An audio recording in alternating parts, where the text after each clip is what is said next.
안녕하십니까? 오늘은 사실 선교사님들이 많이 오셨는데 제가 마음에 부담이 있고요.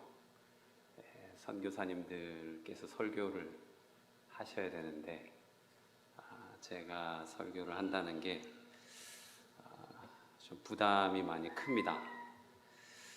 네, 어찌됐든 시간이 됐으니까 말씀을 좀 드리도록 하겠습니다. 오늘은 시대의 소망 13번째 시간이고요. 은밀하게 위대하게라는 제목으로 말씀을 드리겠습니다. 마태복음 4장 5절로 11절 말씀을 읽어드리겠습니다. 마태복음 4장 5절로 11절입니다.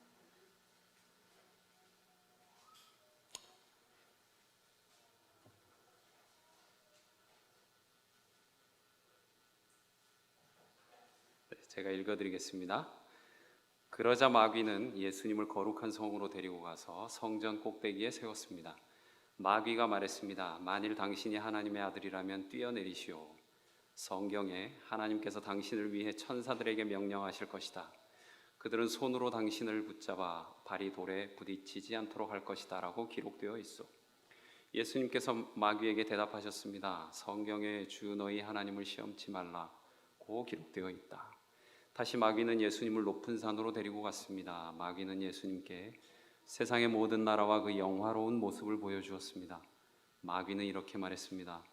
만일 당신이 나에게 절하고 경배한다면 이 모든 것을 주겠소.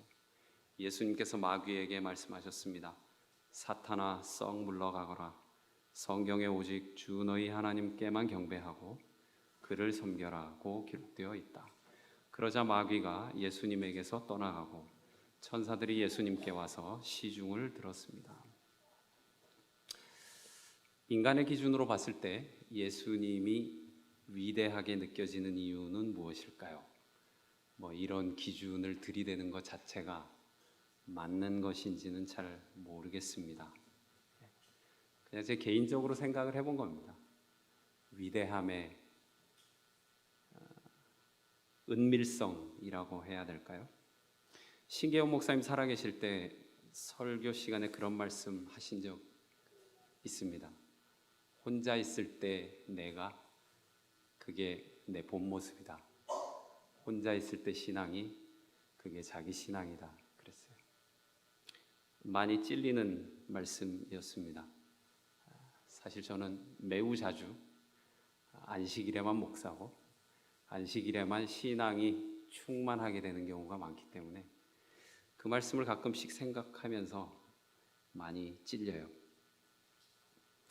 제가 서울 삼육초등학교에서 근무할 때 겨울에 눈이 오면 새벽에 꼭 골목길을 쓸던 할아버지가 있었어요. 아무도 보는 사람 없었고 아무도 칭찬해 주는 사람 없었습니다. 그런데 그 할아버지 골목길, 그 좁은 골목길을 위에서부터 아래까지 혼자 땀을 뻘뻘 흘려가면서 다 쓸었어요. 참 위대해 보였습니다. 신앙이라고 하는 것은 무엇일까요? 원래 신앙이라고 하는 것, 이것은 하나님을 의식하는 것입니다. 인간을 의식하는 것이 아니죠. 그런데 우리는 반대로 하는 경우가 참 많아요. 우리 신앙이 대체로 언제 좋아집니까? 인간을 의식할 때 좋아지는 것처럼 느껴요. 환각입니다. 그거 내 신앙이 아니에요. 하나님만을 의식할 때 그게 비로소 자기 신앙이 나오는 겁니다. 사람들이 말하는 거 소용없어요. 당신 참 경건합니다.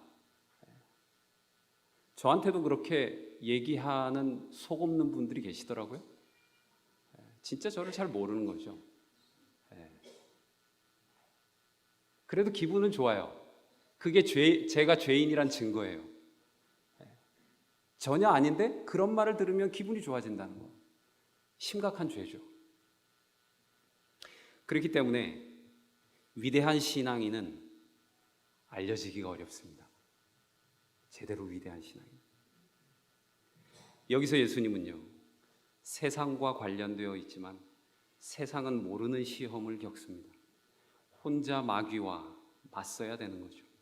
그런데 참 멋있어요. 은밀하게, 위대하게입니다. 우리 사회가 진보냐 보수냐 하는 논쟁으로 몸살을 앓고 있습니다. 저는 진보적인 사회 정신에 관심이 많고 예언의 신에 나오는 보수적인 가치들이 사실은 사회가 필요로 하는 진보적인 의제들과 통하는 부분이 많다고 생각하고 있습니다. 그래서 저는 이런 신념들을 사회에 소개하는 일에 관심이 많아요. 그런데 요즘 고민이 조금씩 생깁니다. 진보냐 보수냐 하는 노선 투쟁 혹은 어떠한 주의를 따르는 것보다 더 심각한 문제가 있다는 생각을 하게 돼요. 그것은 무엇이냐면 자아라고 하는 것입니다. 진보적 의제를 말하건 보수적인 가치를 주장하건 간에 누구나 걸려 넘어지는 것이 있어요. 그것은 이기적인 욕망입니다. 그것은 신앙인이라고 해서 별다르지 않습니다. 심지어 목사라고 해서 다르지 않은 것 같아요. 이따금 건축된 교회를 방문할 기회가 있어요. 그 교회에 방문을 하게 되면 항상 하는 의례적인 행위가 있습니다. 담임 목사님의 인솔하에 신축한 교회를 구경해야 될 의무가 있는 거죠. 저는 교회를 구경하면서 늘 히스기야 왕을 생각했어요. 히스기야 왕이 자기 죽을 병에서 낫고 난 다음에 바벨론 사신들이 찾아왔잖아요. 근데 그때 내탕고를 하나씩 열어주면서 다 보여줬잖아요. 그런데 더 웃긴 거는 무엇이냐면요. 제가 풍산교회 와서 한 일이 별로 없잖아요. 그런데 손님이 교회에 오면 어느새 교회 방문 하나씩 열어가면서 교회 구경 시켜주고 있더라고요. 우리 교회 구경할 게 뭐가 있죠? 네, 근데도 그러고 있더라는 겁니다. 참 재미있는 일이에요. 제가 단식을 10일 했어요. 흥미로운 경험이었습니다. 단식을 하면서 제가 놀란 게 있어요. 제가 거룩해지는 게 아니라 제 마음속에 있는 오욕 칠정을 느끼고서 소스라치게 놀랐습니다. 더 황당한 사실이 있어요. 단식을 10일 정도 안 한 사람은 우습게 보게 됐다는 겁니다.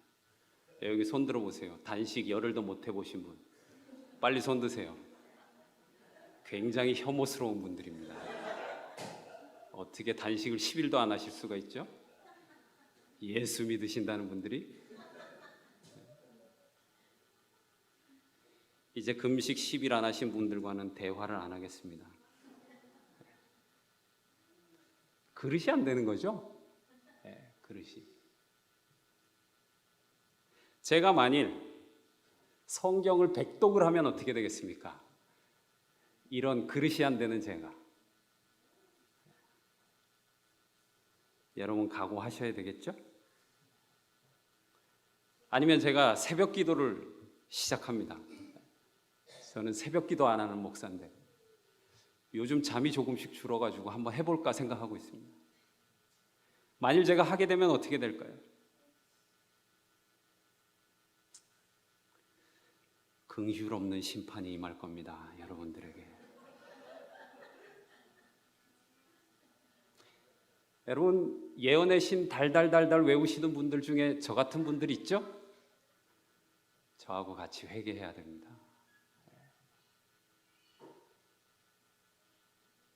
왜 그럴까요? 여러분 죄의 길에 시험이 많을까요? 의의 길에 시험이 많을까요? 저는요 제가 목회를 그만두기 전에 저도 그렇게 설교했어요. 세상은 다 시험거리고 교회 안에 있어야 안전하다 그렇게 생각했어요. 근데 나가보니까 교회가 굉장히 그리워져요. 영적인 갈증이 생겨요. 그게 소위 보수적인 신자들이 맹공하는 그 신앙 없다는 포스트 모던 세대가 가지고 있는 마음이라고 하는 걸 제가 그때 느꼈어요.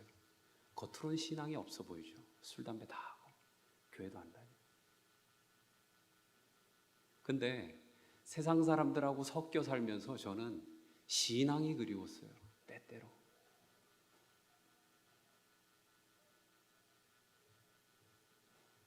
생각해 봐야 되는 겁니다. 죄의 길에 시험이 많을까? 의의 길에 시험이 많을까? 헌신자에게 시험이 많을까? 이름만 교인인 사람에게 시험이 많을까? 교회의 시험이 많을까? 세상의 시험이 많을까?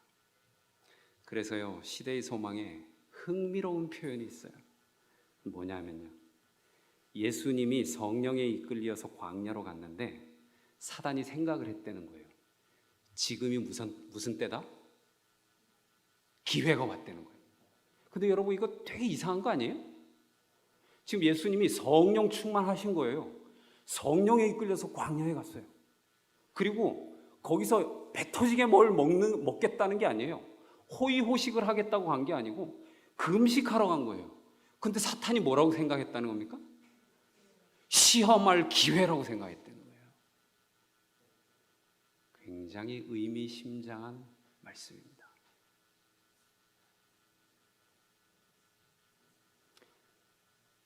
내가 내 스스로가 지금 성령에 이끌리고 있다. 게다가 종교적으로 굉장히 중요한 행위를 하고 있다. 그럴 때 사단이 생각하는 겁니다. 아, 지금 백근처를 시험할 수 있는 정말 좋은 기회가 왔구나. 정말 위험한 시기이기도 하다는 겁니다. 그렇기 때문에 형식적인 신앙을 벗어나게 되면, 혹은 신앙의 입문 단계를 거치고 나면 우리가 반드시 만나게 되는 것이 자아라고 하는 시험입니다. 참 힘든 시험 같아요. 우리가 황금률 해요. 여러분들이 황금률 왜 잘 기억하시죠?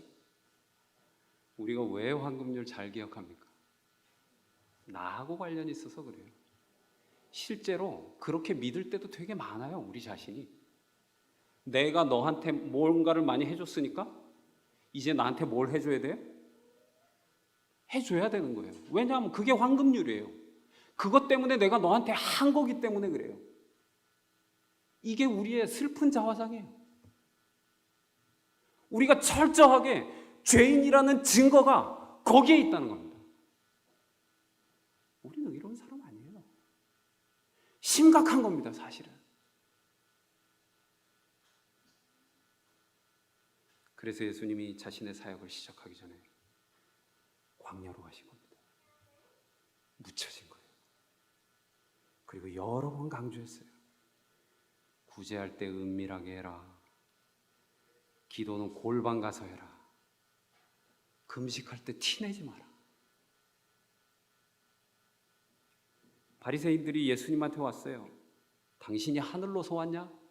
증거를 대봐라. 그랬더니 예수님이 그랬어요. 이 세대가 어째서 증거를 찾느냐? 내가 너희에게 진정으로 말한다. 어떠한 기적도 이 세대에 보여주지 않겠다. 사실 기적 안 행하셨습니까? 행하셨어요. 기적 행하실 능력이 없었습니까? 있었어요. 왜 안 행했습니까?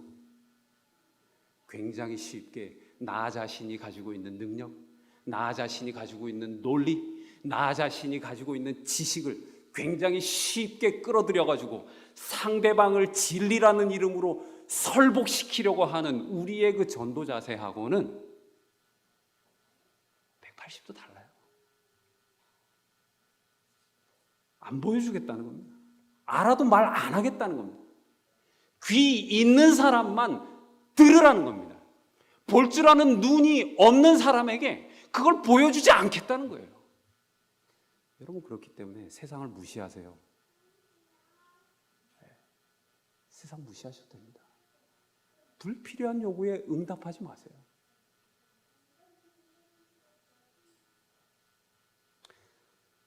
예수님이 사단의 3번 시험에 늘 기록되었으되라고 대답하셨어요. 저는 이 말씀이 인상적이었습니다. 1차적인 의미는 우리가 늘 이야기하는 것입니다.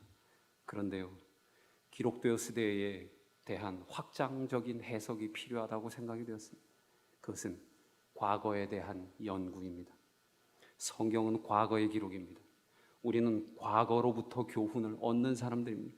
그렇기 때문에 역사를 무시하면 안 된다는 것입니다. 그런 차원에서요. 우리가 의미심장하게 생각해야 될 역사의 교훈이 여러 가지가 있어요. 그 중에 하나가 이미지입니다. 하와가 끌린 것은 이미지였어요. 세계였습니다. 롯이 끌린 것 또한 이미지였습니다. 상이었습니다. 느부갓네살이 끌린 것 또한 바벨론의 풍요라고 하는 이미지였어요. 이미지와 상에 끌린 사람들입니다. 그렇기 때문에 자본가들이 끊임없이 하는 게 영상을 조작하는 일이라는 거예요. 앙드레 고르가 그랬어요.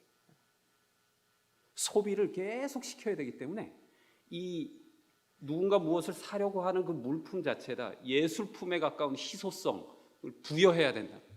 그 광고로 계속 저것은 예술품이다. 세뇌를 시킨다. 우리가 소위 명품이라고 부르는 것들, 명품에 끌리는 이유 다 거기서 온다는 겁니다. 마음의 부담이 많이 됐어요. 오늘날의 우상은 절에 있는 불상이라기보다는 욕망이라는 우상이기 쉽습니다. 우상에는 절하지 않는 사람들이 자신의 내면에 심겨진 우상에는 매우 간단하게 넘어가고 마는 것입니다. 그래서 사단이 똑같은 방식을 써요. 보여줍니다. 뭘 보여줘요? 세상을 보여줘요. 예수님이 와 보라 하는 것과 사단이 보여주는 것은 질적으로 매우 큰 차이가 있습니다. 하나는 세상이고 하나는 천국입니다. 하나는 무조건 절해야 가질 수 있는 갑과 을의 법칙이 지배하는 나라입니다. 하나는 평등한 나라입니다. 높이 있는 사람이 섬기는, 힘이 센 사람이 을의 위치에 속하는 그러한 나라예요. 하나는 꼿꼿한 한 사람만이 인정받는 거만함의 나라입니다. 하나는 누구나 사랑으로 고개 숙이는 겸손한 나라입니다. 하나는 넓은 길, 주류의 길이에요. 하나는 좁은 길, 이단의 길입니다. 제가 학생 때요, 그때 왕십리교회인가 학생 전도사를 하고 있었어요. 밤에 교회를 가다 보면 참 사람이 많아요. 맛있는 것도 많이 팔고.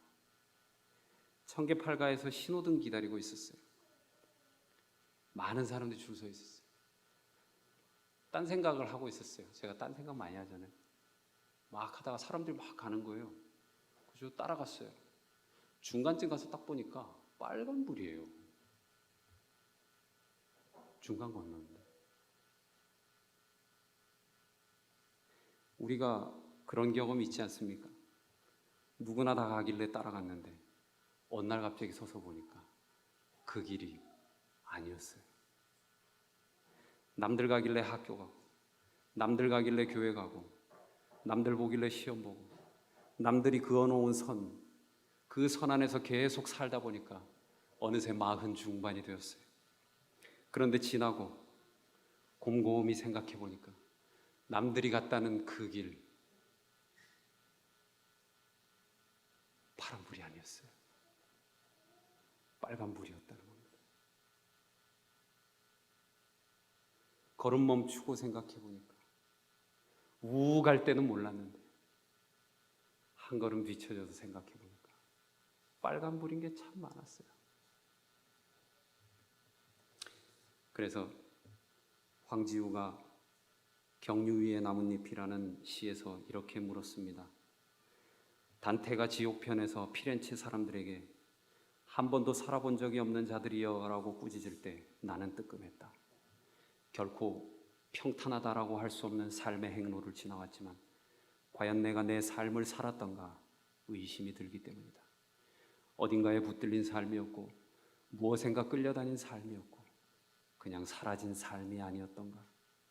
나는 내 삶을 생각할 때 내 욕망이나 의지와 무관하게 내 삶 이전에 그리고 바깥에 무엇인가가 그것을 끌어당기고 빨아들이고 유혹하고 있었다고 느낀다.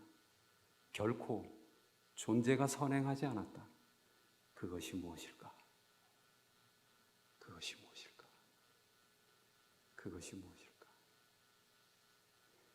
기독교인인 우리는 같은 질문을 오늘 우리 스스로에게 던져야 합니다. 기독교인이란 무엇이고 기독교란 무엇인가 하는 것입니다.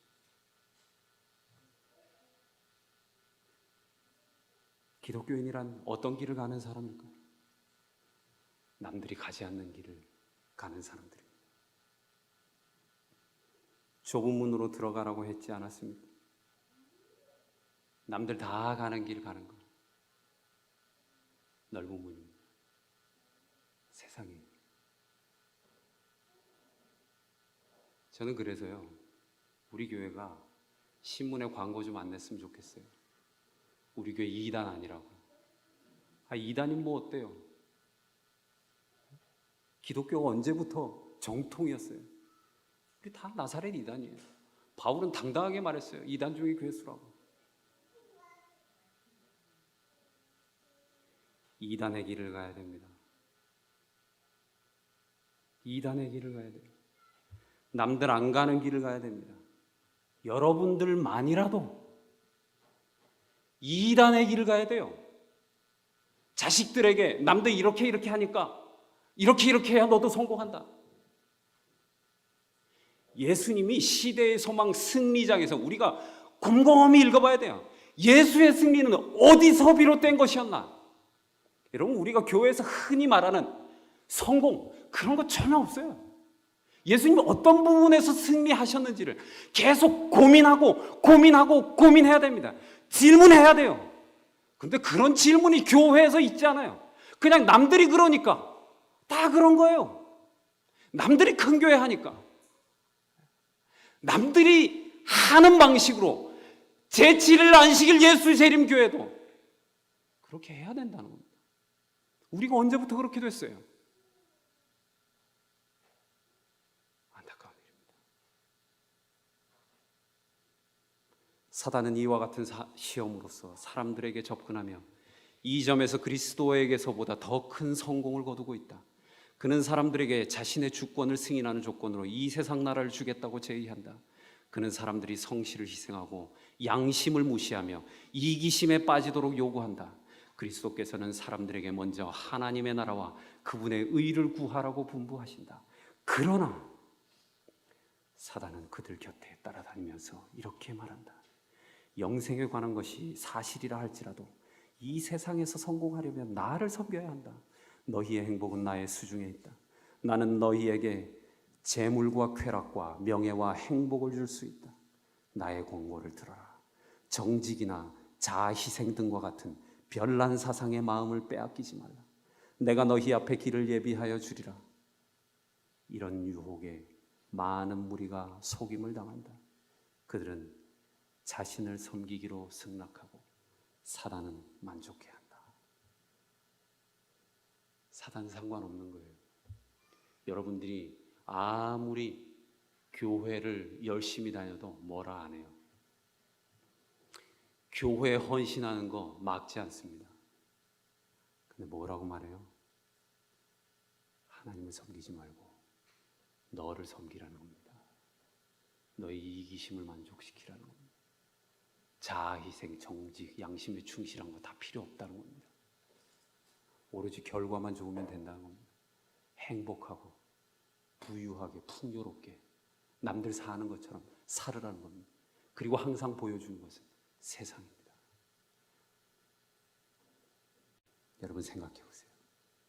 예수님은요, 모두가 이타적인 천국에서조차 보편의 길을 버린 사람이었어요. 오리게네스가 보편 타당한 길을 주장하면서 가톨릭 처치, 보편 타당한 교회를 주장했어요. 그때부터 교회의 타락은 시작된 겁니다. 교회가 힘을 갖게 됐어요. 용처럼 말하게 된 겁니다. 교회는 그런 데가 아니에요. 예수님이 십자가를 선택했을 때 천사들조차 놀랐다 그랬어요. 이해가 안 되는 겁니다. 이단적인 길이에요. 아니 어떻게 저런 길을 갈 수 있지? 여러분, 천사들 사랑 많은 존재들 아닙니까? 그네들조차 이해할 수 없는 길을 간 거예요. 그래서 시대의 소망 4장에 천사들은 영광스러운 구원의 경륜을 보고 기이히 여겼다 그랬어요. 영광스러운 구원의 경륜, 그게 하나님이 잘 되는 길이었습니까? 아니에요. 볼품없는 길이에요. 별 볼 일 없는 길입니다. 처절한 사투를 벌여야 되는 길이었어요. 잊혀져야만 하는 길이었어요. 가시밭길입니다. 다스리기 위해 나라를 얻으려 하는 자와 사랑하기에 나라를 얻으려 하는 자의 놀라운 대조, 거기에 천사들은 전율을 느낀 겁니다. 그것은 천사들조차 하기 어려운 일이었어요. 죄인을 구한다는 것, 그것은 천국에서조차 이해하기 어려운 일이었어요. 게다가 하나님이 그 일을 직접 하겠다라고 하는 것은 도무지 할 수 없는 일이었습니다. 여러분, 예수님은 그렇게 승리하셨어요. 승리는 그렇게 얻어지는 것입니다. 마지막으로 시대의 소망, 결론 부분을 읽어드리고 마치겠습니다. 생기를 회복하자. 그분의 넓은 마음은 인류를 위한 동정을 쏟아낸다. 그분은 당신이 시작한 사업을 완수하기 위하여 일어나셨다. 원수가 정복당하고 타락한 인류가 구속받을 때까지 그분은 쉬지 않을 것이었다. 구속받은 자들이 하나님의 보좌 앞에 구주와 함께 설 때까지는 우리의 구속을 위하여 치러진 대가를 깨달을 수 없다. 영원한 본향의 영광이 우리의 황홀해진 감각 앞에 나타나게 될 그때, 우리는 예수께서 이 모든 것을 우리를 위하여 버리고 하늘 궁전을 떠나셨을 뿐만 아니라 우리를 위하여 실패와 영원한 상실의 위험을 무릅쓰셨다는 것을 기억하게 될 것이다. 그때 우리는 우리의 면류관을 그분의 발 앞에 던지고 예수님의 희생을 보니까 하늘나라 가서 얻은 그 면류관, 그게 부끄러운 겁니다. 이 면류관이 어떻게 해서 얻어졌는지를 생각해 보니까 내가 이 면류관을 써야 하는 것이 아니고 그리스도께서 쓰셔야 한다는 것을 깨닫는 거예요. 그러니까 그의 발 앞에 그걸 내려놓을 수밖에 없는 거예요. 그리고 우리는 말하는 겁니다.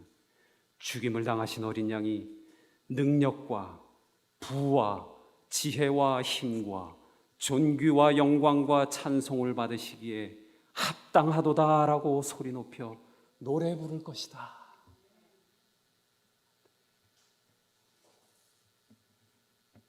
여러분이 한 주간 동안 승리하셨으면 좋겠습니다. 우리가 생각했던 그 승리 말고요, 사단이 달콤하게 말하는 그 승리 말고요, 예수님이 하셨던 그 승리 하시는 저와 여러분 되시기 바라면서 오늘 말씀을 줄이겠습니다. 하나님 아버지, 저희를 정말 사랑해 주셔서 감사합니다. 죄인인 저희들 구원해 주시고 또 사람들을 사랑하고 구할 수 있는 그런 사명과 특권 주신 것 감사합니다. 돌아오는 한 주간 시험의 유혹을 하나님 말씀으로 이길 수 있도록 도와주시고, 때로 이 땅의 모든 사람들이 나를 이해하지 못한다 할지라도 은밀한 중에 보시는 아버지께서 우리의 눈물과 고민을 알아보시고 또 언젠가 갚아주실 것을 믿으며 전진할 수 있도록 도와주십시오. 하나님과 동행하는 복 누리고 또 하나님께 감사하는 삶 살 수 있도록 도와주신 것 감사드리며 우리를 죄에서 구원하신 예수 그리스도 이름으로 기도드립니다.